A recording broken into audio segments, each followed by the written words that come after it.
ជំរាបសួរចាប្រហែលថ្ងៃនេះខ្ញុំបានជួបស្ត្រីជាច្រើនដែលពួកគាត់មានកូនគ្រប់គ្រាន់ហើយអត់ចង់បានកូនតទៅទៀតទេតែក៏អត់ចង់ធ្វើការវះចងដៃស្បូនដែរពួកគេបែរជាគិតទៅរកមធ្យោបាយព្យាកំណត់ដោយដាក់កងទៅក្នុងស្បូនវិញដោយពួកគេយល់ឃើញថាគេអាយុច្រើនហើយជាងដាក់កងតែម្ដងនឹងអាចការពាររហូតដល់ទៅពេលគេអស់រដូវបានប៉ុន្តែគេនៅតែមានការស្ទាក់ស្ទើរថាតើគួរដាក់ឬមិនដាក់ដោយសារតែគេឮសូរពាក្យមិនល្អអំពីកងខ្លះគេថាដាក់កងទៅធ្វើឲ្យធ្លាក់សរលាកមាត់ស្បូនឬក៏ធ្លាក់ឈាមអីជាដើមហើយខ្លះទៀតគេថាដាក់ទៅធ្វើការងារធ្ងន់មិនបានឬក៏រំខានទៅដល់ការរួមភេទថាតើ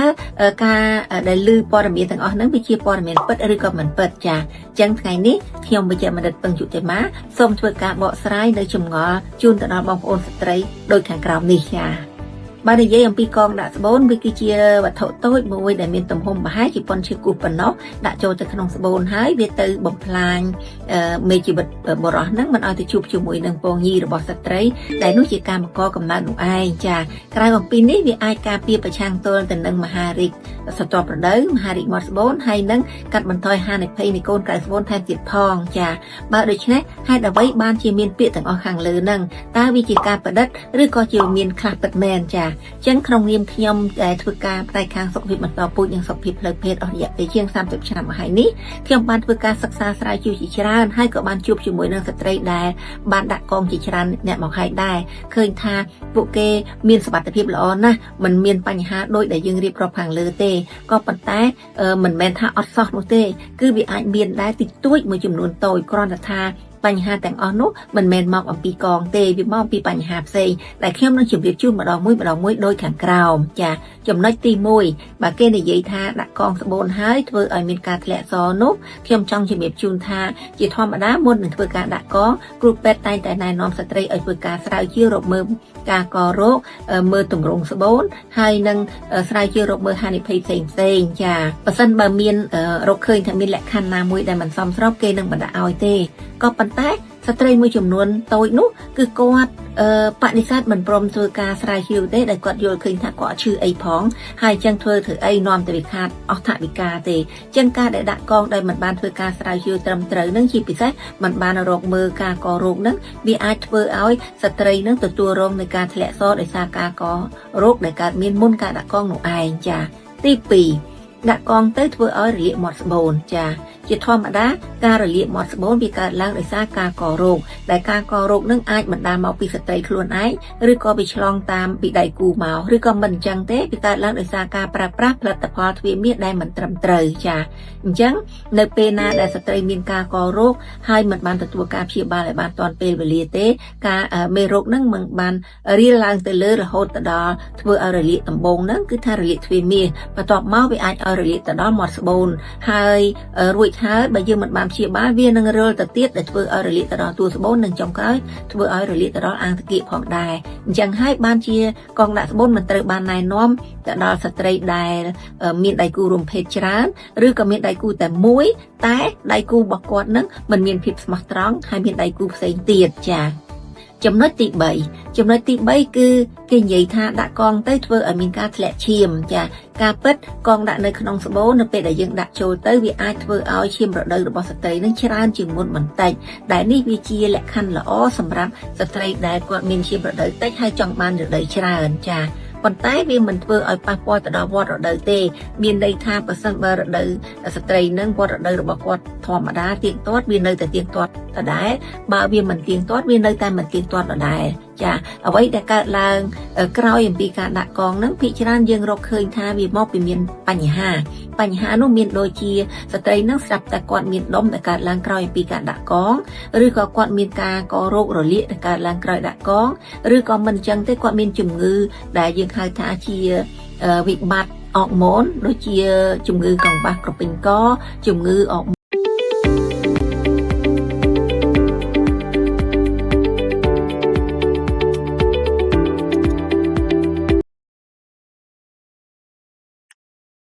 ចាស សូមគោរពនិងជម្រាបសួរបងប្អូនលោកលោកស្រីទូរទស្សនិកជនទាំងអស់ជាទីមេត្រីចាថ្ងៃនេះផងដែរកម្មវិធីផ្សាយផ្ទាល់របស់រ៉ាដែលយើងតែងតែផ្សាយផ្ទាល់រៀងរាល់សប្តាហ៍ទី4ថ្ងៃសុក្រនៃប្រចាំខែចាហើយថ្ងៃនេះផងដែរយើងត្រឡប់មកជួបគ្នាជាថ្មីជាមួយនឹងប្រធានបទថ្មីទៀតហើយចាដូច្នេះលោកលោកស្រីបានដឹងហើយថាកន្លងមករ៉ាគឺជាស្ថាប័នមួយដែលធ្វើការទៅលើផ្នែកសុខភាពផ្លូវភេទសុខភាពបន្តពូជដែលឈានមុខគេផងដែរនៅក្នុងប្រទេសកម្ពុជាយើងដោយសារយើងធ្វើការងារនេះជាង30ឆ្នាំកន្លងមកហើយចាហើយជាមួយគ្នានោះផងដែរយើងតែងតែយកចិត្តទុកដាក់ជានិច្ចជាមួយនឹងសុខភាពរបស់ប្រជាជនយើងក៏ដូចជាសុខភាពយុវវ័យផងដែរចាហើយយើងតែងតែចែករំលែកនៅចំណេះដឹងល្អៗចំណេះដឹងស្ដីអំពីសុខភាពដើម្បីឲ្យបងប្អូនទទួលបានជ្រាបជាចំណេះដឹងហើយក៏ដូចជាការអនុវត្តសម្រាប់ការរស់នៅប្រចាំថ្ងៃនិងថែទាំសុខភាពផ្លូវភេទសុខភាពបន្តពូជរបស់លោកលោកស្រីឲ្យបានល្អប្រសើរផងដែរចាហើយថ្ងៃនេះផងដែរយើងមាននៅវាគ្មិនកិត្តិយសរបស់យើងដែលគាត់អញ្ជើញមកពី clinic រ៉ាដូចគ្នាដែលយើងចាំឲ្យថាខែមុនគឺយើងបានជួបជាមួយនឹងលោកគ្រូវិជ្ជបណ្ឌិតអិនស៊ីណាតដែលលោកបកស្រាយអំពីបញ្ហារលាកក្បាលឡើងសម្រាប់បុរសចាដូច្នេះនៅក្នុងខែនេះផងដែរយើងបង្វែរអារម្មណ៍របស់លោកស្រីមកជួបជាមួយនឹងបញ្ហារបស់បងប្អូនជាស្ត្រីវិញម្ដងថាតើគាត់មានកង្វល់អីខ្លះតាក់ទងនឹងបញ្ហាមួយនេះចាហើយថ្ងៃនេះផងដែរយើងក៏បានអញ្ជើញការចូលរួមពីវិជ្ជបណ្ឌិតកឹមធុណាចាដែលគាត់គឺជាវិជ្ជបណ្ឌិតជំនាញនៅ clinic រ៉ាទូទំពូងចាផងដែរចាដូច្នេះសូមជួបជាមួយនឹងលោកស្រីវិជ្ជបណ្ឌិតទាំងអស់គ្នាចាសូមជម្រាបសួរអ្នកគ្រូចាចាថ្ងៃនេះផងដែរសុខសប្បាយទេអ្នកគ្រូចាសុខសប្បាយបងចាចុះការងារមកមានយ៉ាងទេអ្នកគ្រូចាគួរសមណាចាអញ្ចឹងពិតជាអរគុណមែនតើដែលអ្នកគ្រូឆ្លៀតពេលវេលាដ៏មានតម្លៃមកចូលរួមធ្វើជាវាគ្មិនកិត្តិយសនៅក្នុងកម្មវិធីផ្សាយផ្ទាល់របស់យើងក្រៅពីការងារផ្ដល់សេវាដល់អតិថិជនហើយអ្នកគ្រូនៅឆ្លៀតពេលវេលាហ្នឹងដើម្បីមកចែករំលែកចំណេះដឹងផ្ទាល់ជូនដល់បងប្អូនផងដែរចាហើយថ្ងៃនេះផងដែរលោកលោកស្រីប្រហែលជាបានឃើញហើយតាមរយៈការផុសនៅលើ Facebook page របស់យើងអំពីប្រធានបទនៅក្នុងថ្ងៃនេះចាអញ្ចឹងថ្ងៃនេះផងដែរយើងនឹងជជែកគ្នាអំពីប្រធានបទមួយដែលយើងគិតថាគឺជាកង្វល់មួយរបស់ស្ត្រីដែរដែលគាត់តែងតែជួបប្រទះចាអញ្ចឹងយើងនឹងបកស្រាយហើយស្ដាប់លម្អិតជាមួយនឹងអ្នកគ្រូទាំងអស់គ្នាចាថ្ងៃនេះផងដែរយើងនឹងជជែកគ្នាអំពីប្រធានបទដែលនិយាយអំពីចង្កោមរោគសញ្ញាគិសនៅលើកន្សោមពងចាដែលភាសាបច្ចេកទេសហើយអក្សរកាត់យើងហៅថា PMOS ចាអញ្ចឹងអ្នកគ្រូនឹងបកស្រាយលម្អិតហើយយើងនឹងដឹងហើយថាតើអ្វីទៅជា PMOS ហើយមានរោគសញ្ញាបែបណាតើវាមានផលបាក់អីទេដល់សុខភាពរបស់ស្ត្រីយើងចាអញ្ចឹងអនុញ្ញាតចាប់ផ្ដើមនៅសំណួរដំបូងជូនទៅអ្នកគ្រូតែម្ដងចាអញ្ចឹងសំណួរដំបូងនេះយើងចង់អនុញ្ញាតជំរាបសួរអ្នកគ្រូថាតើអ្វីទៅជាបញ្ហានៃចង្កោមរោគសញ្ញាគិសនៅកន្សោមពងនឹងអ្នកគ្រូដែលយើងហៅថាអក្សរកាត់ហៅថា PMOS នឹងចាអក្សរកាត់ហៅថា PMOS ដែលមានពាក្យពេញថា Polyendocrine Metabolic Ovarian Syndrome ដែលពាក្យនេះគឺជាពាក្យបំលែងថ្មីមកពីពាក្យថា PCOS ដែលមានពាក្យពេញថា Polycystic Ovarian Syndrome ហើយយោងតាមការសិក្សាថ្មីបង្ហាញថាជំងឺនេះវាទាក់ទងជាមួយនឹង metabolic ក៏ដូចជាប្រព័ន្ធហូម៉ូនដូច្នេះគេក៏ធ្វើការផ្លាស់ប្ដូរពី PCOS ទៅជា PMOS អញ្ចឹងបើយើងនិយាយអំពីជំងឺ PMOS វាគឺជាជំងឺរ៉ាំរ៉ៃមួយដែលកើតទៅលើស្ត្រីភាគច្រើនហើយវាបណ្ដាលមកពីប្រព័ន្ធហូម៉ូនក៏ដូចជាប្រព័ន្ធរំលាយអាហារនិងប្រព័ន្ធបន្តពូជរបស់ស្ត្រីដែលជាទូទៅស្ត្រីដែលគាត់មានជំងឺ PMOS ស្ដែងនៅរោគសញ្ញាមួយចំនួនដូចជាទី1ស្ត្រីអាចនឹងមានរដូវមិនទៀងទាត់ស្ត្រីអាចនឹងមិនមានការខ្ជាក់ពងញីទៀងទាត់ស្ត្រីគាត់អាចមានវិបត្តិគេហៅថារោគសញ្ញាអង់ត្រូសែនកើនឡើងខ្ពស់ដែលធ្វើឲ្យស្ត្រីហ្នឹងមានការដោះរោមមានចេញមុនជាងស្ត្រីធម្មតាទី3តកតងទៅនឹងរោគសញ្ញាគេហៅថា polycystic នៅលើ ovary ទាំងសងខាងរបស់ពួកគាត់ជាចុងក្រោយគឺតកតងទៅនឹងគេហៅថាភាពផ្សងរបស់អាំងស៊ីលីនដែលធ្វើឲ្យគាត់ហ្នឹងមានតកតងទៅនឹងវិបត្តិហូម៉ូនជាមួយនឹង metabolic ចាអញ្ចឹងហើយធ្វើឲ្យស្ត្រីហ្នឹងគាត់មានប្រែប្រួលគីឡូស្បែកមានការប្រែប្រួលក៏ដូចជារដូវមិនទៀងទាត់ចាឬក៏តកតងទៅនឹងវិបត្តិសំខាន់ជាងគេហ្នឹងគឺ resistant insulin នោះឯងចាអញ្ចឹងយើងឃើញថា អ្នកគ្រូបានបកស្រាយជូនហើយថាអ្វីទៅគឺជាចង្កោមសញ្ញាគិះនៅសំពងនឹងចាអញ្ចឹងយើងឃើញថាវាតកតងទៅនឹងវិបត្តិអរម៉ូនវាតកតងទៅនឹងបញ្ហាដែលធ្វើឲ្យមានផលបាក់ឬក៏ផលរំខានច្រើនទៅលើសុខភាពរបស់ស្ត្រីចាអញ្ចឹងអនុញ្ញាតជំរាបសួរអ្នកគ្រូបន្តថាតើភីម៉ូសនឹងហើយនឹងគិះកន្សោមពងធម្មតានឹងតើសភាពវាខុសគ្នាបែបម៉េចដែរអ្នកគ្រូចាបើយើងសំដៅទៅដល់ភីម៉ូសជាមួយនឹងអូវរៀនគិះពីរហ្នឹងគឺមានសន្តានខុសគ្នាដាច់ដោយឡែកដែលអូវរៀនគិះគឺយើងសំដៅទៅដល់ជាប្រភេទថង់ឬក៏ជាដុំមួយដែលមាននៅអូវែទាំងសងខាងរបស់ស្ត្រីដែលក្នុងនោះវាមានដូចជាសារធាតុរាវក៏ដូចជាសារធាតុផ្សេងអូវរៀនគិះវាអាចបាត់ទៅវិញក្នុងពេលណាមួយប៉ុន្តែភីម៉ូសគឺវាកើតឡើងដោយសារវិបត្តិនៃប្រព័ន្ធអរម៉ូនក៏ដូចជាមេតាបូលីសអញ្ចឹងវាធ្វើឲ្យស្ត្រីមានចង្កោមរោគសញ្ញាដូចជា polycystic នៅលើអូវែសងខាងរបស់ពួកគាត់ដែលវាឲ្យដូចជាគេហៅថា follicle ទូចៗនៅលើអូវែសងខាងរបស់ពួកគាត់ដែលមានចំនួនច្រើននិងទូចៗចាចាអញ្ចឹងមានន័យថាបើសិនជាគិះនៅកន្សោមពងនេះវាអាចមានតែមួយទេចាដល់ពេលភីម៉ូសនេះគឺវាអាចមានច្រើននៅលើកន្សោមពងរបស់គាត់ចាអញ្ចឹងយើងឃើញថាអ្នកគ្រូបានជំរាបជូនបញ្ជាក់ច្បាស់ហើយចាអញ្ចឹងបងប្អូនដែលមានចម្ងល់កន្លងមកអាចនឹងយល់ច្បាស់នៅភាពខុសគ្នារវាងចំណុចកន្លែងនេះចានៅក្នុងនោះផងដែរយើងចង់អនុញ្ញាតជំរាបសួរអ្នកគ្រូបន្តថាតើមានស្ត្រីប្រហែលជាប្រមាណភាគរយឬមួយក៏តាមរយៈការផ្ដល់សេវារបស់អ្នកគ្រូតែឃើញថាស្ត្រីមានចំនួនច្រើនទេដែលគាត់មានបញ្ហាបែបនេះចាបើយោងតាមការសិក្សានៅលើពិភពលោកគឺយើងឃើញថាអត្រាស្ត្រីដែលគាត់មានភិក្ខុមានដល់ទៅ 12% បើយើងនិយាយអំពីជាមធ្យមភាគគឺក្នុងចំណោម8នាក់អាចមានស្ត្រីម្នាក់ដែលគាត់មានជំងឺភិក្ខុនេះឯងចាអូចាអញ្ចឹងមានន័យថាអាចទូលេខច្រើនគួរសមដែរចាអញ្ចឹងយើងឃើញថាបន្តិចទៀតអ្នកគ្រូនឹងជំរាបជូនបន្តឲ្យថាតើយើងអាចកាត់សម្គាល់បែបណាអីចាអញ្ចឹងបន្តទៅទៀតចាដូចលោកស្រីបានទទួលជ្រាបហើយថារ៉ាក់មានប្រព័ន្ធផ្ដល់ប្រឹក្សានៅលេខទូរស័ព្ទ3ប្រព័ន្ធគឺ010 812 812 089 333 909និង088 717 107 ចាដែលលេខទាំង3ប្រព័ន្ធនេះគឺក្រុមការងារយើងនឹងផ្ដល់ប្រឹក្សាឬក៏ផ្ដល់ព័ត៌មានអំពីសុខភាពផ្លូវភេទសុខភាពបន្តពូជជូនដោយឥតគិតថ្លៃទេចាហើយរក្សាការសម្ងាត់ជូនហើយប្រសិនបើលោកស្រីមានសំណួរឬក៏មានចម្ងល់នៅក្នុងប្រធានបទនេះសូមអញ្ជើញតម្លាក់ជា comment នៅក្នុងវីដេអូរបស់យើងនឹងព្យាយាមបកស្រាយជូនទៅតាមពេលវេលាដែលមានចាហើយនឹងព្យាយាមឆ្លើយអស់លទ្ធភាពជូនលោកស្រីចាអញ្ចឹងយើងបានអ្នកគ្រូបកស្រាយបានជូនច្បាស់ហើយខ្លះហើយនៅតកតងទៅនឹងប្រធានបទនៃចង្កោមរោគសញ្ញាគិះនៅកន្សោមពងនេះចាអញ្ចឹងមិញអ្នកគ្រូបានជំរាបជូននៅសញ្ញាសម្គាល់មួយចំនួនហើយអ្នកគ្រូចាអញ្ចឹងអធិស្ឋានសូមអ្នកគ្រូជួយបញ្ជាក់បន្ថែមទៀតថាតើមានសញ្ញាសំខាន់ណាដែលអាចឲ្យស្ត្រីគាត់កត់សម្គាល់ខ្លួនឯងបានថាអាចនឹងមានបញ្ហាបែបហ្នឹងណាគ្រូចាជាទូទៅរោគសញ្ញារបស់ភិក្ខុគឺស្ដែងចេញលក្ខណៈខុសគ្នាទៅតាមស្ត្រីនីមួយចាអញ្ចឹងដែលទូទៅរោគសញ្ញាដែលយើងជួបញឹកញាប់ជាងគេមានដូចជារដូវគាត់អត់ទៀងទាត់អត់ទៀងទាត់ហ្នឹងអាចថាករាំងក៏អាចជួបស្ត្រីដែលគាត់មានវិបត្តិនឹងខ្ជាក់ពងញីប្រចាំខែស្ត្រីគាត់អាចនឹងមានការលំបាកក្នុងការមានកូនស្ត្រីគាត់អាចជួបនៅបញ្ហាគេហៅថាកម្រិតអង់ត្រូហ្សែនកើនឡើងខ្ពស់ដែលធ្វើឲ្យគាត់នឹងមានចេញមុនច្រើនគាត់ដោះហូមច្រើននៅលើខ្លួនក៏ដូចជាគាត់អាចនឹងឈឺសក់ជាងធម្មតាមួយទៀតតកតងទៅនឹងស្ត្រីមួយចំនួនគឺគាត់អាចមានតកតងទៅនឹងវិបត្តិគេហៅថាបញ្ហាផ្លូវចិត្តរបស់គាត់នៅពេលដែលគាត់មានភិក្ខុគាត់អាចមានអារម្មណ៍ថាដូចជា anxiety ជាមួយនឹង depression ហើយមួយវិញទៀតស្ត្រីមួយចំនួនគាត់អាចជួបប្រទះដូចជាស្បែកស្អាប់គាត់មានកញ្ចឹងកឬក៏ក្លៀកប្រគាត់ប្រែទៅជាខ្មៅចាតកតងទៅនឹងទាំងអស់នេះចាអរគុណច្រើនអ្នកគ្រូអញ្ចឹងមិញយើងឃើញថាមានរោគសញ្ញាច្រើនជាពិសេសដែលអាចកត់សម្គាល់មុនដំបូងគេគឺបញ្ហារដូវមន្ទៀងចាដែលអ្នកគ្រូបានជម្រាបជូននឹងចាហើយយើងឃើញថាភាគច្រើនស្ត្រីតែង តែមានជួបប្រទេសហើយបញ្ហារដូវមិនទៀងហ្នឹងគឺមានច្រើនណាស់ដែលអាចថាមិនមករដូវឬមួយក៏ខកខាននៃការមករដូវអីណាមួយមិញហ្នឹងអ្នកគ្រូក៏បានបញ្ជាក់ជូនផងដែរថារោគសញ្ញានៃការដុះរោមច្រើនហ្នឹងក៏អាចជា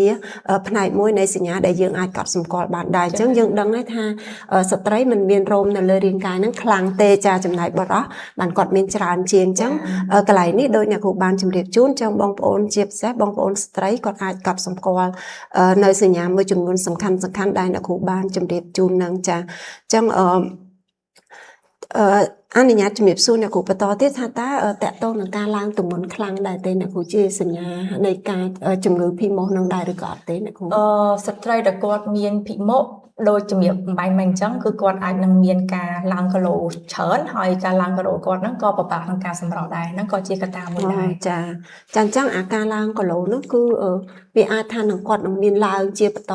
ឬក៏យ៉ាងណាដែរអ្នកគ្រូប្រសិនបើស្ត្រីដែលគាត់មានរោគសញ្ញាភីម៉ូសនឹងហើយគាត់មានការឡើងគីឡូហើយបើគាត់អត់ទទួលការគ្រប់គ្រងឲ្យបានត្រឹមត្រូវនោះគាត់អាចនឹងឡើងទៅបន្តឡើងទៅប៉ុន្តែផ្ទុយទៅវិញប្រសិនបើគាត់អញ្ជើញមកទទួលការព្យាបាលគ្រប់គ្រងរោគសញ្ញាភីម៉ូសនោះបានត្រឹមត្រូវយើងក៏ជួយគាត់អាចឲ្យគាត់នឹងចុះគីឡូបានផងដែរ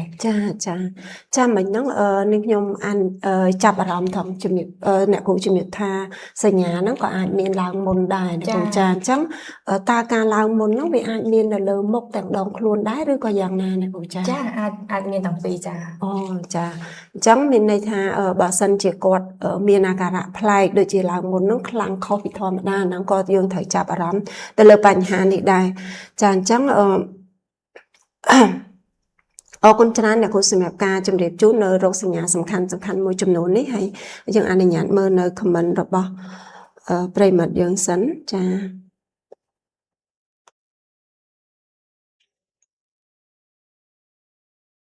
មានគ្នាយើងមានប្រិមិត្តយើងគាត់ខមមិនសួរតទៅនឹងការព្យាបាលចាន់តិចទៀតយើងនឹងបន្តទៅដល់សំណួរការព្យាបាលចាឥឡូវយើងអនុញ្ញាតបន្តសំណួររបស់យើងបន្តទៅទៀតសិនអនុញ្ញាតជំរាបសួរអ្នកគ្រូមួយទៀតថាតើបញ្ហាភីម៉ូសនឹងអាចកើតមានទៅលើស្ត្រីដែលគាត់មានរូបរាង slim ពីដើមមកមិនទាន់មានបញ្ហាធាត់អីទេស្រាប់តែគាត់អាចនឹងប្រឈមនឹងបញ្ហានឹងដែរអត់ទេគាត់ចាអញ្ចឹងមិញហ្នឹងយើងនិយាយថាភីម៉ូសមានលើស្ត្រីដែលគាត់ធាត់អញ្ចឹងมันប្រកាសថាស្ត្រីដែលគាត់ស្គមហ្នឹងมันកើតពីមុខអីមិនកើតទេអាចកើតបានដូចគ្នាអញ្ចឹងមានន័យថាយើងចង់និយាយថាស្ត្រីដែលគាត់មានរូបរាង slim គាត់ក៏អាចមានបញ្ហាវិបត្តិទាក់ទងទៅនឹង insulin resistance ក៏ដូចជា metabolic ផងដែរចាដែលសន្តានរបស់គាត់ហ្នឹងអាចឲ្យគាត់ចេញដូចជាវិបត្តិកើនឡើងនៃandrogen ជាមួយនឹងទាក់ទងទៅនឹង polycystic នោះឯងចាអ្នកគ្រូអធិស្ឋានជាទូទៅ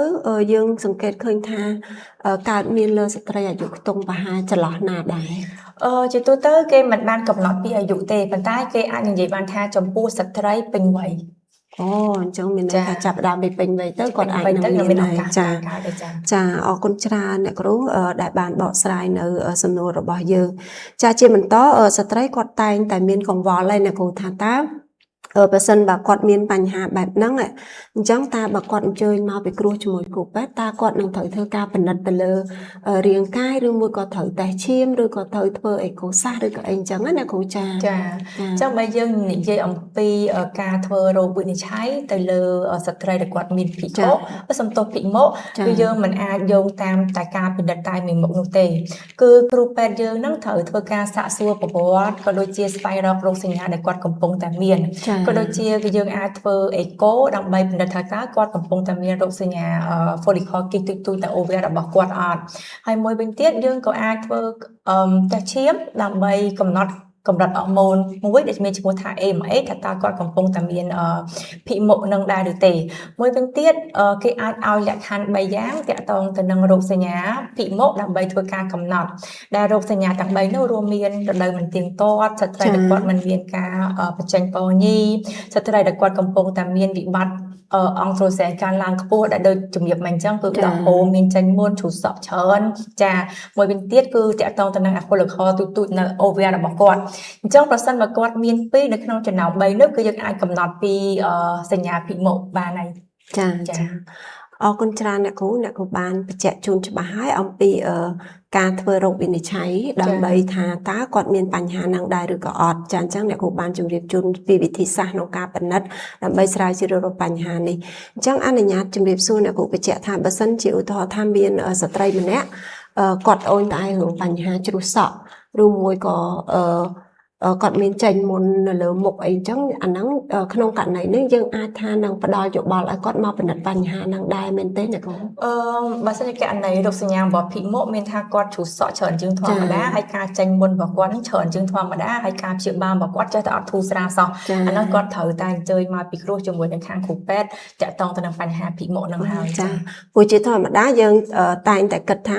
ចេញមុនឬក៏មានបញ្ហាជ្រុះសក់អីអាចនឹងបញ្ជូនគាត់ទៅពិនិត្យនៅបញ្ហាស្បែកអញ្ចឹងណាអ្នកគ្រូចាអញ្ចឹងអ្នកគ្រូបានជំរាបជូនច្បាស់ហើយនេះក៏ជាផ្នែកមួយនៃតាក់ទងទៅនឹងជំងឺភិមុខនេះដែរចាអញ្ចឹងយើងទាំងអស់គ្នាទទួលបានព័ត៌មានថ្ងៃនេះរៀង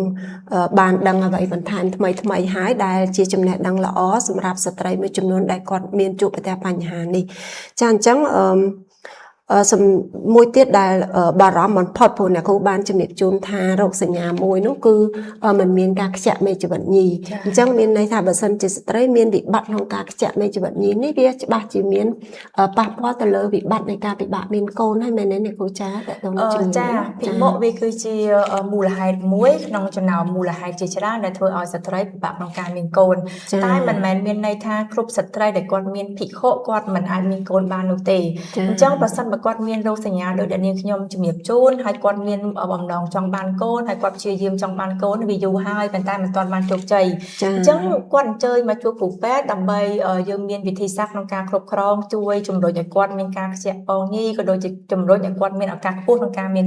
ផ្ទៃពោះដែលគាត់ចង់បានចាអញ្ចឹងយើងឃើញថាវាយើងស្មុគស្មាញទៅឯណាចាមុនបងរោគសញ្ញាមួយចំនួនបន្ទាប់ពីរោគសញ្ញាហើយអាចនឹងប៉ះពាល់ទៅលើវិបត្តិក្នុងការពិបាកមានកូនផងដែរអញ្ចឹងយើងតែងតែជួបប្រទះថាគូស្វាមីភរិយាមួយចំនួនគាត់រៀបការយូរហើយអត់មានកូនចាអញ្ចឹងដោយអ្នកគ្រូបានជម្រាបជូនអញ្ចឹងឯងបញ្ហារោគចង្កើមរោគសញ្ញាគិសនៅកន្សោមពងនេះក៏ជាផ្នែកមួយនៃមូលហេតុដែលធ្វើឲ្យពិបាកមាន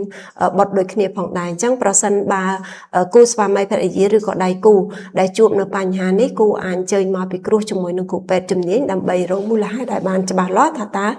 យើងស្ថិតនៅក្នុងកម្រិតណាតើអាចជួយឬក៏រកដំណោះស្រាយបានតាមវិធីណាផងដែរចាហើយក្នុងនោះផងដែរយើងក៏មានការផ្ដល់ប្រឹក្សាលើកទឹកចិត្តរក្សាការសម្ងាត់ជូនផងដែរចាអនុញ្ញាតបន្តសំណួរទៀតណាគ្រូថាតើភិមុខហ្នឹងអាចមានហានិភ័យអីខ្លះទេបើសិនជាឧទាហរណ៍ថាស្រាប់តែគាត់មានផ្ទៃពោះហើយស្រាប់តែយើងរកឃើញគាត់មានបញ្ហាហ្នឹងតើវាអាចមានកើតមានក្នុងអំឡុងពេលដែលគាត់មានផ្ទៃពោះដែរទេចាអាចចឹងដូចជំរាបចឹងមានថាគាត់មានភិក្ខុគាត់ក៏នៅតែអាចមានផ្ទៃពោះបានប៉ុន្តែនៅពេលដែលស្ត្រីគាត់កំពុងតែមានផ្ទៃពោះហើយគាត់កំពុងតែមានរោគសញ្ញាភិមុខអាចធ្វើឲ្យគាត់នឹងមានផលពិបាកមួយចំនួនដូចជាគាត់អាចប្រឈមមុខទៅនឹងជំងឺទឹកនោមផ្អែមកន្លងពេលមានផ្ទៃពោះគាត់អាចមានការលើសសម្ពាធឈាមកន្លងពេលមានផ្ទៃពោះចាហើយគាត់ក៏អាចគេហៅថាប្រេអក្លំស៊ីដែលហៅថាធៀមកលាភ្លើងចាមួយវិញទៀតគឺគាត់អាចមានផលលំបាកជុំវិញមានផ្ទៃពោះក៏ដូចជាជុំវិញការសម្រាលហើយដូច្នេះហើយបានគេលើកទឹកចិត្តឲ្យស្ត្រីដែលគាត់កំពុងតែមានផ្ទៃពោះត្រូវទៅពិនិត្យជាមួយគ្រូពេទ្យឲ្យបានទៀងទាត់ជាប្រចាំដើម្បីស្រាវជ្រាវរកមើលបញ្ហាហើយបើសិនបើយើងឃើញថាគាត់មានបញ្ហាណាមួយយើងអាចធ្វើការគ្រប់គ្រងជូនគាត់ទាន់ពេលវេលាចាអញ្ចឹងមានន័យថា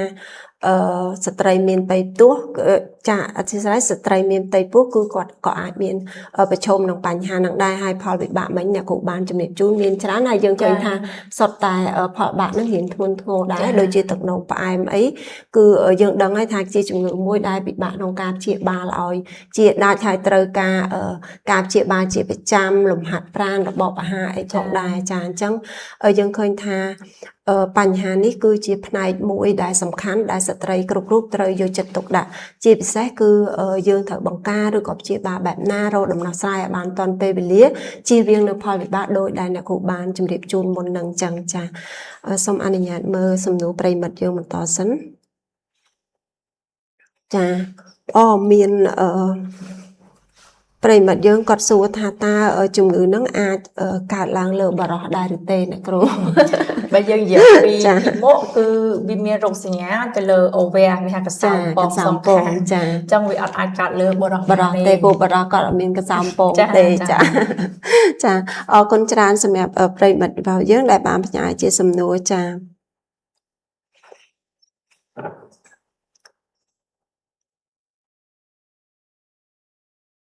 ចាមិញគាត់សួរថាអាយុប្រហែលទៅអាចកើតមានជំងឺនេះចឹងអ្នកគ្រូបានបកស្រាយជូនហើយថាចាប់ពីស្ត្រីដែលពេញវ័យទៅគឺគាត់អាចនឹងមានបញ្ហានេះហើយចាចាអធិស្ឋានអ្នកគ្រូឥឡូវយើងបន្តទៅដល់ដំណោះស្រាយឬក៏ការព្យាបាលវិញ ចា តើតកតងទៅនឹងជំងឺនេះយើងអាចមានវិធីសាស្ត្រឬក៏ថ្នាំព្យាបាលអាចជាដាច់ 100% ឬមួយក៏គ្រាន់តែយើងព្យាបាលទៅរោគសញ្ញាគ្រប់គ្រងរោគសញ្ញាដែលគាត់កើតមានណាអ្នកគ្រូចា ចាអញ្ចឹងបើយើងនិយាយអំពីភិមកដូចនាងខ្ញុំជំរាបជូនពីដំបូងអញ្ចឹងវាគឺជាប្រភេទជំងឺរ៉ាំរ៉ៃដែលមានទៅលើស្ត្រីប៉ុន្តែជំងឺនេះយើងធ្វើការគ្រប់គ្រងបានតែយើងអត់និយាយថាវានឹងព្យាបាល 100% ទេប៉ុន្តែយើងអាចប្រើភាសាថាយើងអាចគ្រប់គ្រងរោគសញ្ញារបស់ពួកគាត់បានអញ្ចឹងគោលបំណងនៃការគ្រប់គ្រងភិមកហ្នឹងគឺយើងធ្វើម៉េចឲ្យស្ត្រីហ្នឹងគាត់មានរដូវទៀងទាត់ត្រឡប់មកវិញយើងធ្វើម៉េចឲ្យស្ត្រីហ្នឹងគាត់មានការខ្ជាក់ពងហើយយើងធ្វើម៉េចដើម្បីឲ្យស្ត្រីហ្នឹង បាត់បង់អារោគសញ្ញាកើនឡើងនៃអង់ដ្រូសែនហ្នឹងគឺមានន័យថាជួយគាត់កុំឲ្យគាត់ឡើងគីឡូខ្លាំងកុំឲ្យគាត់ចេញមុនខ្លាំងឬក៏ហូមច្រើនអាហ្នឹងយើងអាចជួយគ្រប់គ្រងជូនគាត់បានចា ចាអរគុណច្រើនចាអញ្ចឹងដោយអ្នកគ្រូបានជម្រាបជូនហើយមានក៏ប្រិយមិត្តយើងសួរដែរថាជាបានជាសះស្បើយឬក៏អត់អញ្ចឹងដោយអ្នកគ្រូបានជម្រាបជូនអញ្ចឹងអត់អាចយើងអត់អាចនិយាយថាវាជាសះស្បើយទេប៉ុន្តែយើងអាចគ្រប់គ្រងនៅរោគសញ្ញាឬក៏បញ្ហាហ្នឹងកុំឲ្យមានរោគសញ្ញាបែបហ្នឹងវាមានផលវិបាកដល់គាត់ចាអរគុណច្រើនហើយយើងឃើញថាបើសិនជាស្ត្រីដែលកំពុងតែជួបប្រទះបញ្ហានេះបងប្អូនគួរតែស្វែងរកការពិគ្រោះជាមួយគ្រូពេទ្យជំនាញចាដែលគាត់នឹងមានវិធីសាស្ត្រព្យាបាលយ៉ាងត្រឹមត្រូវហើយជួយឲ្យបងប្អូននៅបង្ការនៅផលប៉ះពាល់ឬក៏ផលវិបាកផ្សេងៗនៃបញ្ហានេះផងដែរចាប្រសិនបើលោកលោកស្រីមានសំណួរឬក៏មានចម្ងល់តាក់ទងនឹងបញ្ហាសុខភាពលោកលោកស្រីអាចផ្ញើសារមកតាមរយៈ Facebook Page របស់យើងគឺ RAC Social Page ឬមួយក៏តាមផ្ញើសារតាម Telegram ដែលមានលេខ010 812 812ដែលក្រុមការងារយើងនឹងព្យាយាមឆ្លើយបកស្រាយជូនលោកលោកស្រីទៅតាមនោះផងដែរចាហើយជាមួយនោះផងដែរក៏យើងមាននៅការផ្ដល់ប្រឹក្សាតាមរយៈលេខទូរស័ព្ទ3ប្រព័ន្ធចាដែលការផ្ដល់ប្រឹក្សានេះមិនគិតថ្លៃទេចាគឺមានលេខ010 812 812 089 332 909និង088 7107ចាបើសិនជាលោកលោកស្រីមានចម្ងល់ឬក៏មានសំណួរតាក់ទងនឹងប្រធានបទនេះអាចនឹងផ្ញើសារមកហើយអ្នកគ្រូនឹងបកស្រាយផ្ទាល់ជូនបងប្អូនដូច្នេះបងប្អូននឹងទទួលបានព័ត៌មាននេះច្បាស់ចាហើយយើងឃើញថាប្រធានបទនេះវាមានសារៈសំខាន់សម្រាប់ស្ត្រីយើងដូច្នេះបើសិនជាបងប្អូនអាចចែករំលែកវីដេអូនេះទៅដល់បងប្អូនមិត្តភ័ក្តិមនុស្សជាទីស្រឡាញ់របស់លោកអ្នកបានគឺរឹតតែប្រសើរដើម្បីជួយឲ្យគាត់ទទួលបាននូវព័ត៌មានត្រឹមត្រូវនិងមានសារៈសំខាន់មួយនេះផងដែរចាមិញអ្នកគ្រូបានជម្រាបជូនអំពីដំណោះស្រាយនិងការព្យាបាលទៅលើនឹងការគ្រប់គ្រងរោគសញ្ញាដែលមានហើយចាអញ្ចឹងយើងត្រឡប់មកពីអរិយាប័ត្រក្នុងការរស់នៅវិញតើតាក់ទងនឹងរបបអាហារឬមួយក៏ការហាត់ប្រាណវិញតើមានតម្រូវឲ្យគាត់នឹងត្រូវធ្វើបែបណាខ្លះដើម្បីជួយបង្ការបញ្ហានេះឬក៏ធ្វើឲ្យបញ្ហានេះវាមានភាពប្រសើរឡើងណាគ្រូចាបើយើងនិយាយអំពីរបបអាហារក៏ដូចជាលំហាត់ប្រាណវាគឺជាវិធីសាស្ត្រល្អសម្រាប់ស្ត្រីដែលកំពុងមានភិមកចាប៉ុន្តែមិនមែនមានន័យថាឲ្យតែគាត់ចុះគីឡូគាត់ជាពីភិមកនោះទេអញ្ចឹងទូទៅដើម្បីឲ្យស្ត្រីដែលគាត់មានភិមកឬក៏ដើម្បីបង្ការនៃជំងឺនេះការរស់នៅប្រចាំថ្ងៃនាងខ្ញុំសូមជំរាបជូនថាយើងត្រូវប្រកាន់នៅពាក្យថា healthy lifestyle ដែលក្នុងនោះគឺយើងមានដូចជាបង្កើនសកម្មភាពប្រចាំថ្ងៃឲ្យបានច្រើនហាត់ប្រាណជាប្រចាំឲ្យបានច្រើនទទួលទានអាហារដែលមានសារធាតុចិញ្ចឹមគ្រប់គ្រាន់ខ្លាញ់ល្អដូចជាគ្រាប់ធញ្ញជាតិជាដើមចាហើយអីដែលយើងគួរជៀសវាងហ្នឹងគឺតាក់ទងទៅនឹងចំណីអាហារដែលមានជាតិផ្អែមច្រើនឬក៏ការបន្ថែមស្ករទៅក្នុងអាហារក៏ដូចជាតាក់ទងទៅនឹងអាហារកែច្នៃឬក៏អាហារដែលមានកាឡូរីខ្ពស់ហ្នឹងអ្វីដែលយើងគួរតែជៀសវាងចាចា មិញនៅក្នុងនោះមានគ្រឿងស្រវឹងដែរអត់ទេអ្នកគ្រូដែលជៀសវាង គេហៅថាកាត់បន្ថយ អូ មិន ចា តម្រូវ មែន ថា ថា ត្រូវ អត់សោះ ត ហើយ អី ចា អត់ទេចា ចាព្រោះមានស្ត្រីខ្លះក៏គាត់អាច ចា ប្រាប់បរិភោគនៅគ្រឿងស្រវឹងអីដែរអញ្ចឹងអ្នកគ្រូមានប្រសាសន៍ឲ្យថាកាត់បន្ថយហើយជាពិសេសគឺលំហាត់ប្រាណសំខាន់បំផុតឲ្យបានទៀងទាត់ចាអរគុណច្រើនអ្នកគ្រូសម្រាប់ការបកស្រាយនៅចំណុចកន្លែងនេះយើងសូមអនុញ្ញាតមើល comment បន្តទៀតសិន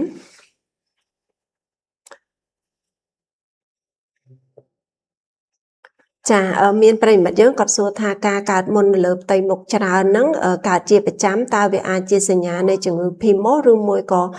ការប្រែប្រួលអរម៉ូនដែលបណ្ដាលមកពី stress ឬក៏យ៉ាងណាដែរអ្នកគ្រូ ចំ ចា ពោះការធ្វើរោគវិនិច្ឆ័យអ្នកដែលមានកើតមុនច្រើន ចា ជំរាបជូននៅខាងលើ ចា គឺមានថាគាត់បានទទួលការព្យាបាលជាមួយនឹងគ្រូពេទ្យសើស្បែកហើយតែគាត់ដូចជាអត់ធូ អ រ ត់បាន សោះ ប្រសា ចេះតែចេញ ចា ឡើងគឺមានថាគាត់អាចគិតដល់រឿងភិកមុខអីពួកអីបើសិនករណីគាត់ព្យាបាលសើស្បែកប៉ុន្តែប្រសិទ្ធភាពរបស់វាអត់ជោគជ័យសោះអាហ្នឹងគឺយើងត្រូវគិតដល់ចំណុចមួយហ្នឹង ចាចាអញ្ចឹងដូចអ្នកគ្រូបានជម្រាបជូនអញ្ចឹងណាយើងមិនអាចតន់សន្និដ្ឋាន 100% ទេប៉ុន្តែបើសិនជាទទួលការព្យាបាលនៅបញ្ហាណាមួយហើយមិនទទួលបានជោគជ័យឬក៏មិនមានភាពប្រសើរឡើងទេយើងគួរតែធ្វើរោគវិនិច្ឆ័យរកជំងឺ PMOS នឹងបន្ថែមចាអរគុណច្រើនឃើញប្រិយមិត្តយើងមានសំណួរ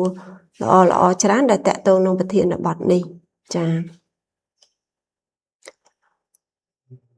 មានគ្នាយើងគាត់និយាយអំពីធ្វើម៉េចបានដឹងថាមានជំងឺនេះចាអញ្ចឹងមិញអ្នកគ្រូបានជម្រាបជូនហើយនៅរោគសញ្ញាសំខាន់មួយចំនួនដែលយើងអាចរំលឹកឡើងវិញបន្តិចមានរដូវមិនទៀងទាត់ចាអាចមានសញ្ញាមិនការសញ្ញានៃការមិនខ្ជាក់មេជីវិតញីចាមានដុសរោមច្រើននៅលើរាងកាយចេញមុននៅលើមុខឡើងទម្ងន់ជាបន្តបន្ទាប់ចាហ្នឹងគឺសុទ្ធតែជារោគសញ្ញាមួយចំនួនសំខាន់ដែលយើងគួរកត់សម្គាល់ចាអរគុណច្រើនអ្នកគ្រូចាអញ្ចឹងយើងបន្តទៅសំណួរទៀតមិញអ្នកគ្រូបានជម្រាបជូនពីរបបអាហាររួចហើយថាគួរបរិភោគបែបណានិងគួរជៀសវាងចាអញ្ចឹងថាតើបើសិនជាតាក់ទងនឹងការព្យាបាលបញ្ហារដូវមិនទៀងហើយគាត់ប្រើប្រាស់ថ្នាំពជាកំណើតតើអាហ្នឹងវាជាដំណោះស្រាយល្អដែរឬទេអ្នកគ្រូចា ចាចំពោះអ្នកដែលមានភិកមុខការព្យាបាលអរម៉ូនគេហៅថាអរម៉ូនដែលមាននៅក្នុងដូចជាថ្នាំពជាកំណើតចឹងវាគឺជាវិធីសាស្ត្រមួយក្នុងការព្យាបាលលុបបំបាត់ភិកមុខដែលជួយឲ្យស្ត្រីហ្នឹងគាត់មានរដូវទៀងទាត់គាត់អាចកាត់បន្ថយរោគសញ្ញាអង់ដ្រូសែនដែលមានដុសហូមក៏ដូចជាចេញមុននៅលើមុខចាប៉ុន្តែការព្យាបាលដោយថ្នាំអរម៉ូនពជាកំណើតហ្នឹងគឺមិនសម្រាប់តែគ្រប់ស្ត្រីទាំងអស់ទេអញ្ចឹងផ្ទុយទៅវិញប្រសិនបើគាត់កំពុងតែចង់បានកូនយើងអាចប្រើជំរឿនហ្នឹងសម្រាប់ព្យាបាលជូនគាត់បានទេចាអរគុណច្រើនអ្នកគ្រូអញ្ចឹងមានន័យថាការប្រើប្រាស់ថ្នាំអរម៉ូនសម្រាប់ព្យាបាលក៏ជាជំរើសមួយដែរប៉ុន្តែមិនមែនមានន័យថាគ្រប់ករណីស្ត្រីដែលមានបញ្ហាហ្នឹងត្រូវតែទទួលការព្យាបាលដូចគ្នាទាំងអស់ទេចាអ្នកគ្រូអញ្ចឹងចំណុចមួយទៀតដែរអ្នកគ្រូមានប្រសាសន៍ថាតកតងទៅនឹងសញ្ញានៃការមិនខ្ជាក់នៃពងញីអញ្ចឹងបើសិនជាក្នុងករណីដែលគាត់មានបញ្ហាហ្នឹងហើយគាត់ចង់បានកូនថាតើគាត់នឹងអាចទទួលការព្យាបាលធ្វើម៉េចដើម្បីឲ្យមានពងញីខ្ជាក់មានពងញីនឹងរីកលូតលាស់ខ្ជាក់អីដើម្បីបង្កកំណើតបានដែរឬទេអ្នកគ្រូចាមានន័យថាបើសិនជាករណីគាត់មានភិកមុខហើយគាត់ចង់បានកូនអាហ្នឹងគឺយើងមានថ្នាំសម្រាប់ជំរុញឲ្យគាត់នឹងមានការផលិតពងញីចាហើយយើងមានការតាមដានគាត់តេស្តឈាមឬក៏វិធីសាស្ត្រជាច្រើនទៀតតែសំខាន់នៅពេលដែលគាត់ចង់បានកូនគឺគាត់ត្រូវអញ្ជើញមកជួបគ្រូពេទ្យទី1ទី2នេះខ្ញុំចង់ផ្ដាំផ្ញើជូនទៅដល់បងប្អូនស្ត្រីមានន័យថាប្រសិនបើគាត់កំពុងតែមានរោគសញ្ញាដូចដែលនាងខ្ញុំរៀបរាប់នៅខាងលើគាត់កំចាំដល់ពេលដែលគាត់មានកូនគាត់ចង់បានកូនទៅគាត់ទៅពិគ្រោះគាត់គួរតែអញ្ជើញមកពិនិត្យនិងពិគ្រោះជាមុនសិនចាអញ្ចឹងអ្នកគ្រូតាយើងគិតថារយៈពេលប្រហែលដែលសមស្របក្នុងការគាត់មកពិនិត្យដើម្បីត្រៀមសម្រាប់ការមានផ្ទៃពោះរបស់គាត់ណាគ្រូចាគេអញ្ចឹងមានន័យថាបើសិនជាករណីគាត់ចង់បានកូនការឆាយសុខភាពទី1មុនមានផ្ទៃពោះហើយណាក៏តិចបំផុត3ខែមុនពេលដែលគាត់មានគិតថាចង់ត្រៀមយកកូនចា mình là cũng ban chấm đẹp chôn hái tha tàng bà rọ sạch trấy làm bấy triêm lẹ khả năng nông ca miên tay pù nó cứ cua tại phần sọc việc chuyên môn làm bấy phai rô bánh hà xem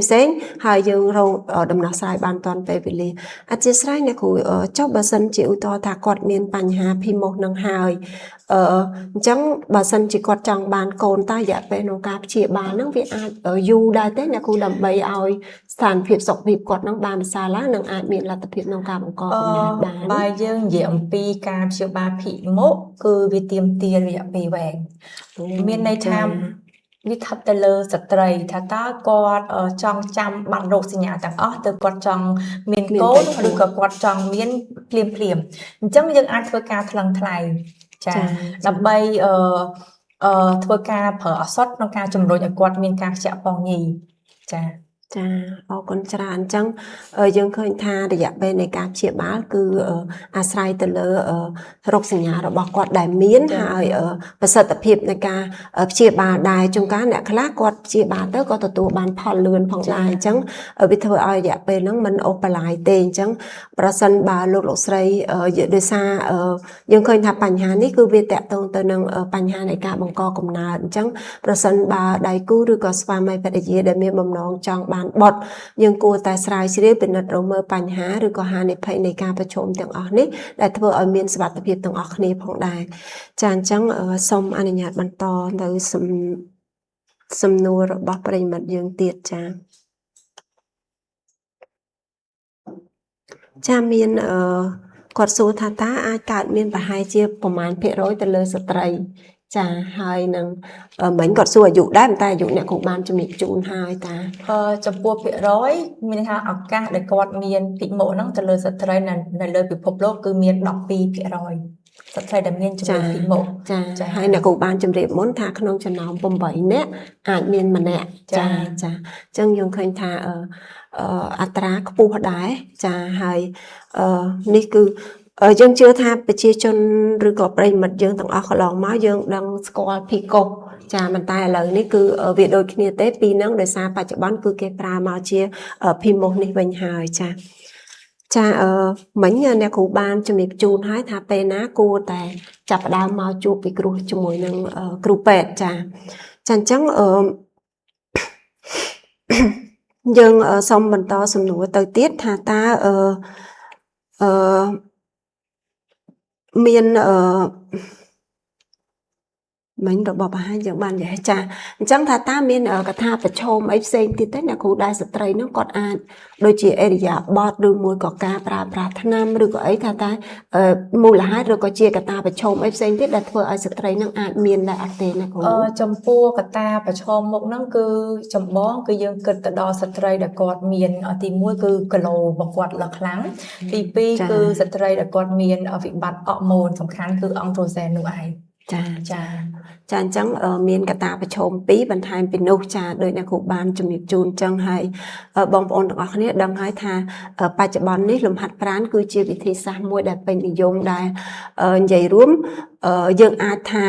ชีวิตที่มวยได้เพื่อเอารูปสำหรับบอกวัดสระสานให้ก็ตัวบานในสปีบละอพองได้จังยังเคยทาบัสันเชียกวัดเมียนลมหัดพรานไอเตียงตัวระบบหาตรำตรึคือวิจุยบานได้ในภายในพองได้จ้าโลกเราใส่ต่างๆนี้ตายดังหายทาระคือจีสถาบันมวยได้เปิดการแต่เลยสกปรกเพศสกปรกต่อปุ้ยหายก็ตายใจดำเล็กในจุดนั้นดังหล่อแสดงอันปีสกปรกจูนดอกบองโอนให้กลายแต่ปีการประดาเสบาได้ตัวยังก็มีการทิพย์เส้นได้เปิดการอบรมสกปรกจีบเสกคือยังมีการสับสายจุดนั้นดังสำคัญหล่อในเรื่องบันดาลสังคมระบายยังพองได้จังบัสันบาโลกเราใส่มีสมนุหรือก็มีจำนวนบันท้ายโลกเราใส่อาพยาสามออก Facebookเพจระบายยังได้ยังนำมีกรมการเงินชลอยตอบจูนให้ตามระยะเทเลกราฟยังก็มีประดับรักษาผ่องได้ให้การประดับรักษานั่นคือรักษาการสำงัดจูนจะให้ យើងនឹងមានការឆ្លើយតបទៅលោកលោកស្រីទៅតាមចំណេះដឹងជំនាញដែលក្រុមការងាររបស់យើងមានចាហើយជាមួយគ្នានេះផងដែរលេខទូរស័ព្ទទាំង3ប្រព័ន្ធរបស់យើងក៏អាចឆ្លើយតបជូនលោកលោកស្រីផងដែរគឺលេខ010 812 812 089 333 909និង088 7 107 ចាអញ្ចឹងអនុញ្ញាតមើលនៅសំណួររបស់ប្រិយមិត្តយើងជាបន្តចា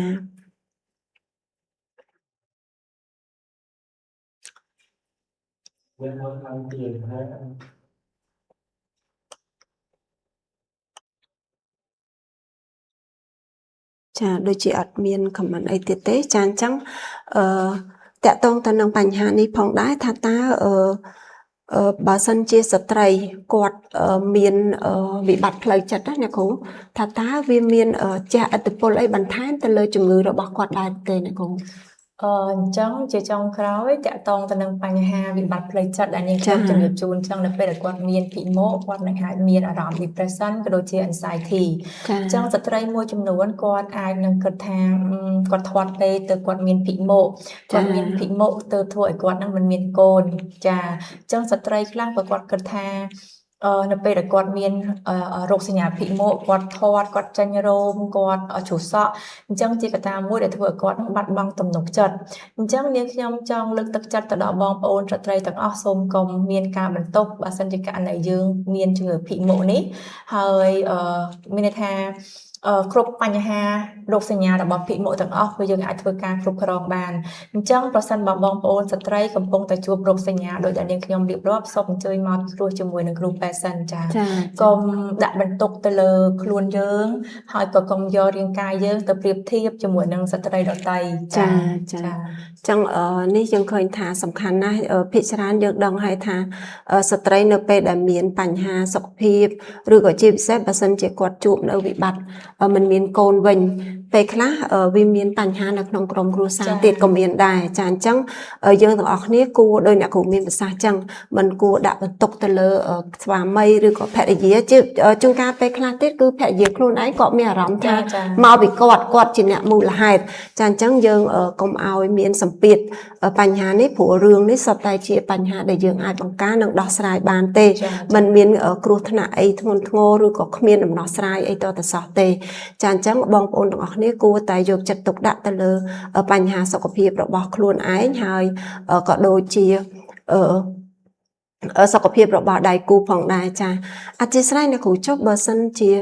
ស្ត្រីនោះគាត់ប្រើប្រាស់មធ្យោបាយពន្យាកំណត់រយៈពេលយូរណាតើអាហ្នឹងវាអាចជាកត្តាប្រឈមទៅធ្វើឲ្យគាត់មានបញ្ហានឹងកើតឡើងដែរឬក៏អត់ទេអ្នកគ្រូចាចំពោះការប្រើមធ្យោបាយពន្យាកំណត់យូរយើងមិនចាត់ទុកថាវាជាបញ្ហាចម្បងដែលធ្វើឲ្យគាត់មានជំងឺមួយនេះទេចាអញ្ចឹងដោយអ្នកគ្រូបានជម្រាបជូនហើយអញ្ចឹងបើសិនជាបងប្អូនកំពុងតែប្រើប្រាស់មធ្យោបាយពន្យាកំណត់អីគឺសូមកុំបារម្ភណាអ្នកគ្រូបានជម្រាបជូនអំពីកត្តាប្រឈមហើយនឹងមូលហេតុហើយចាអញ្ចឹងដោយសារពេលវេលាយើងក៏ដល់ទីបញ្ចប់ហើយដែរ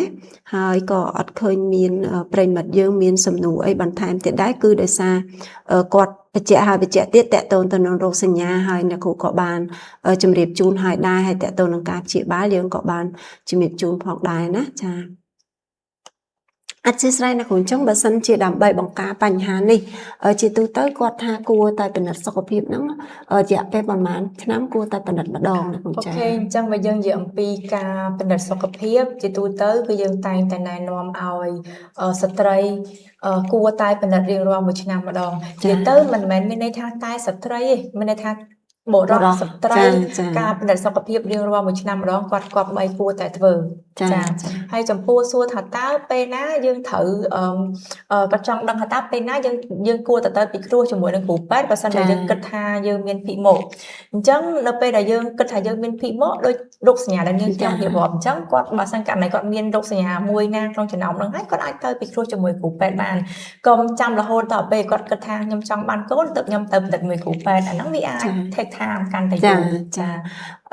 ដោយយើងទាំងអស់គ្នាធ្លាប់ដឹងហើយថាបើយើងនិយាយពីដើមវិញប្រជាជនយើងគឺតនៅពេលដែលនិយាយពីរឿងពិនិត្យសុខភាពគាត់ថាគាត់អត់ឈឺអីទេគាត់ថាចាំមានរោគសញ្ញាចាំទៅអញ្ចឹងដោយអ្នកគ្រូបានជម្រាបជូនអញ្ចឹងបើសិនជាយើងអត់បានត្រៀមខ្លួនមុនទេឧទាហរណ៍ថាជាពិសេសឥឡូវហ្នឹង មានអ្នកម្ដងថាយកកូននៅឆ្នាំនេះឆ្នាំនោះដែលត្រូវនឹងហុងស៊ុយរបស់គាត់អីជាដើមអញ្ចឹងស្រាប់ដល់ពេលទៅពិនិត្យសុខភាពឃើញមានបញ្ហាហ្នឹងយើងត្រូវការព្យាបាលរយៈពេលយូរស្រាប់តែអត់ទាន់បានជោគជ័យអញ្ចឹងធ្វើឲ្យពញាពេលរបស់បងប្អូនហើយអញ្ចឹងយើងឃើញថាការតាមដានសុខភាពជាប្រចាំគឺវាមានអត្ថប្រយោជន៍ជាពិសេសគឺយើងអាចគ្រប់គ្រងនៅបញ្ហាដែលមានហើយនឹងបង្ការនៅហានិភ័យធំឬក៏ធ្ងន់ធ្ងរដែលអាចកើតមានចំពោះយើងផងដែរហើយអ្នកគ្រូបានបញ្ជាក់ជូនដែរថាមិនមែនសម្រាប់តែស្ត្រីទេអញ្ចឹងបរិសុទ្ធដែលជាដៃគូឬក៏ជាអ្នកដែលមានវ័យបន្តពូជឬក៏ប្រឈមនឹងបញ្ហាសុខភាពផ្សេងៗហ្នឹងក៏គួរតែពិនិត្យសុខភាពឲ្យបានទៀងទាត់ដែរយើងជឿជាក់ថាបងប្អូនទាំងអស់គ្នាមិនមាននរណាម្នាក់ចង់មានបញ្ហាឬក៏មានជំងឺនៅក្នុងខ្លួននោះទេអញ្ចឹងដើម្បីកុំឲ្យជួបបញ្ហារបស់នេះយើងគួរតែយកចិត្តទុកដាក់ជាពិសេសគឺសុខភាពខ្លួនឯងហើយនឹងដៃគូបើសិនជាយើងមានបញ្ហាមិនមានអ្នកណាអាចមកឈឺជំនួសយើងបានទេហើយយើងដឹងហើយថាការព្យាបាលទាន់ពេលវេលាក៏វាអាចធ្វើឲ្យយើងនឹងចំណេញថវិកាចំណេញពេលវេលាផងដែរចាអរគុណច្រើនអ្នកគ្រូមុននឹងបញ្ចប់តើអ្នកគ្រូមានជាអនុសាសន៍ឬក៏ជាបណ្ដាំផ្ញើឲ្យបន្ថែមជូនដល់ប្រិយមិត្តយើងដែរទេអ្នកគ្រូចាជាចុងក្រោយនាងខ្ញុំសូមអរគុណទៅដល់បងប្អូនទស្សនិកជនដែលកំពុងធ្វើការទស្សនា live ផ្ទាល់នៅក្នុងរ៉ាក់ social page អញ្ចឹងជាសារផ្ដាំផ្ញើនាងខ្ញុំសូមជំរាបជូនទៅដល់បងប្អូនស្ត្រីយើងទាំងអស់គប្បីគួរតែធ្វើការពិនិត្យសុខភាពឲ្យបានរៀងរាល់មួយឆ្នាំម្ដងទី2គឺមានន័យថាគឺយើងត្រូវរក្សាដូចនាងខ្ញុំជំរាបជូនមិនអញ្ចឹងគឺ healthy lifestyle ដែលយើងគប្បីគួរតែពិចារណាគិតគូរចំពោះលំហាត់ប្រាណជាប្រចាំការទទួលទានអាហារកាត់បន្ថយអាហារដែលមានជាតិផ្អែមកុំបន្ថែមស្ករទៅលើអាហារយើងអាចកាត់បន្ថយការទទួលទានគ្រឿងស្រវឹងយើងគប្បីគួរតែកុំទទួលទានអាហារដែលកែច្នៃញឹកញាប់ពេកចាហើយតកតងទៅនឹងទាំងអស់នេះហើយវាគឺជាកត្តាដែលយើងគ្រប់គ្រង